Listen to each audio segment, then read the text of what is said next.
Good morning, boys. Now I will explain uh, the general features of the phylum Porifera.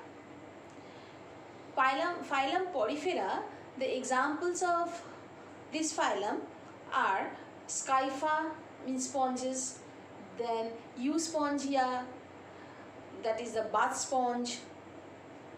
Now look at the board to see the features. The Porifera, they have cellular level organization, means that no tissues are formed, only aggregation of cells are there. Cellular level of organization I have already discussed. Next is the presence of canal system. Inside the body, canal systems are there. Inside the body, there are some choanocyte cells. These are the choanocyte. It is also known as collar cells. Body wall is perforated by ostia and osculum serve as excurrent pore. So body is perforated and the two pores are, one is ostia and another is osculum. So ostia and osculum, these are the pores. Osculum serve as excurrent pores. Exoskeleton, their skeleton is made up of either calcareous spicule or siliceous spicule or spongine fiber. Means some Porifera, they have calcareous spicules as skeleton, some sponges, they have siliceous spicules, some have spongine fiber. And the example are Sycon is the Scypha, Spongilla or freshwater sponge, Euspongia or bath sponge. Next phylum is Cnidaria. C-A-9-D-A-R-I-A, Cnidaria. This phylum, the organisms are Obelia, Aurelia, Hydra, sea pain, sea anemone. So these are the organisms comes under into this phylum Cnidaria. This Cnidaria phylum, this is the first metazoans, those who have the tissue grade organization. Porifera was cellular level organization. Cnidaria, they are the tissue level organizations are there. So means aggregations of cells are forming tissues. Let's see that what are the general characteristics, general features of this phylum Cnidaria. Now look at the board. Body cavity is called gastrovascular cavity.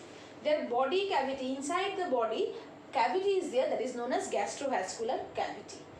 Nervous system developed as a network of nerve fibers, but no brain is present.